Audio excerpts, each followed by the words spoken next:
fahasoavan'i Jesoa ry havako, hivavaka isika. Misaotra anao mandrakariva izay Tompo, amin'izay ataonao amin'ny fiainanay, amin'izay mbola ataonao ihany koa. Efa isaorana izany izany. Amin'ny anaran'i Jesoa, amen.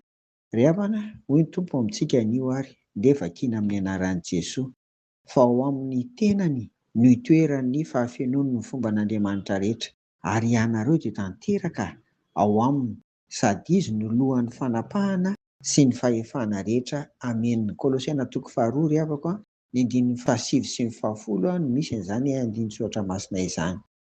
Eto dia manasongadina ny fiandrianan'ny Tompo ry havana, ireto andinin-tsoatra masina roa ireto. Eto amin'ny 5 dia milaza ny maha-Andriamanitra feno an'i Jesoa Kristy ao amin'ny tenany. Izany hoe tena mitovy amin'Andriamanitra izany Jesoa. Ny fiandrianany sy ny fahefany dia avy amin'Andriamanitra. Arak'izany dia tsy misy tokony adiana hevitra intsony amin'ny androntsika izao raha toa ka mamaky ny Baiboly, indrindra ny Testameta vaovao, fa tsy tokony hipetraka intsony ny fanontaniana hoe Andriamanitra ve Jesoa sa tsy izy, olombelona fotsiny ihany ve izy sa tsy izy. Ary tahak'izany koa ny amin'ireo fanontaniana rehetrarehetra izay mifantoka ao amin'i Jesoa Kristy mampimetra-panontaniana ny hafa. Ry havako, ao amin'ny tenany no itoeran'ny fahafenoan'ny fomban'Andriamanitra, ambaran'ny soratra masina mazava eto izany. Ary izay koa no hamaritana ny atao hoe finoana. Ny atao hoe finoana dia ny fanekena fa marina izay voalazan'ny tenin'Andriamanitra. Dia ny Baiboly iray manontolo izany tsy azo sarahana. Ny Testameta taloha sy ny Testameta vaovao, izany hoe ny Genesisy ka hatramin'ny Apokalipsy. Dia efa ny soratra masina eto no milaza fa tena Andriamanitra Jesoa Kristy ary feno ao aminy izany fomban'Andriamanitra izany. Manaraka an'izany dia mbola mahafisy ny 10 tapany faharoa ihany koa ny amin'ny hoe izy no lohan'ny fanapahana sy ny fahefana rehetra. Noho izany dia resin'i Jesoa avokoa izany izay hery rehetra misy eto amin'izao tontolo izao, na hery ara-panahy io, na hery ara-nofo, na hery amin'ny lafin'inona ry havana. Dia io izany dia mampitombo indray ny finoana aty anatintsika. Anterina hatrany ry havana fa tsy tokony inoino foana sy ataotao-poana izany ny kristianina noho i Jesoa izay efa hitantsika voasoratra eto mihitsy hoe lohan'ny fahefana sy ny fanapahana rehetra, any an-danitra, eto ambonin'ny tany, ary any ambanin'ny tany sy any amin'ny ranomasina sy any amin'ny rehetrarehetra any.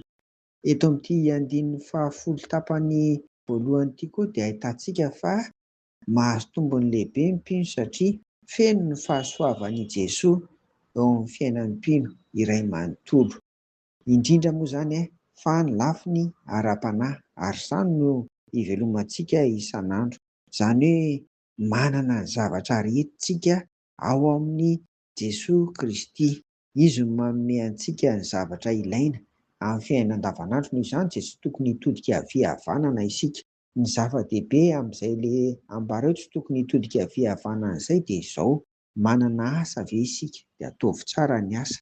Raha toa tsy manana asa moa izany dia mivavaka mangataka amin'ny Tompo mba homeny. Fa rehefa mba manana asa isika dia ataontsika tsara izany. Ezahantsika ho vitaina tsara amin'ny fahamarinana sy amin'ny fahamasinana izany, fa avy amin'izany no andraisantsika fitahiana ry havana, andraisantsika amin'ny fahafenoan'ny fahasoavana araka ny hita eto. Noho izany dia mahireza amin'ny asantsika tsirairay avy, antso koa io asanao io izany. Matoa tsy mitovy ny asan'ny olona rehetra, dia misy asa ataon'ny sasany izay tsy vitan'ny sasany izany.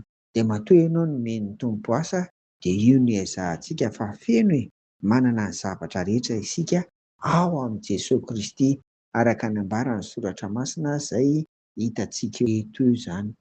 Noho izany ry havana dia isan'andro isan'andro izany dia tsy misy hitodiantsika, tsy misy hitokiana, antenaina, hinoana amin'izao fiainana izao afa-tsy i Jesoa izay feno ny fomban'Andriamanitra, feno ao amin'ny tenany izany.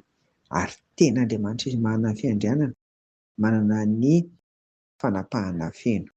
Mahireza ary e! Mahireza ao amin'ny Tompo ry havako. Amen. Mivavaka ary isika.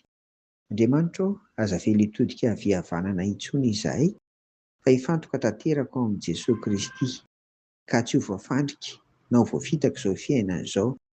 Ao ny mety finoana ho-poana, Ao ny mety fitiavam-bola amin'ny ka andanana amin'ny tsy fahamarinana, anaovana izay rehetra mety ho fanekena atao amin'ilay ratsy ihany mba ahazoana vola amin'ny . Tompo, ampio izahay ary ampitombo ny finoana mba tsy ho voafita-kirena izahay.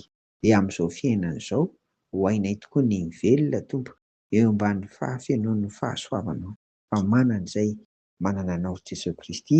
Amen. Ho aminareo ny fiadanan'i Jesoa ry havako. Amen.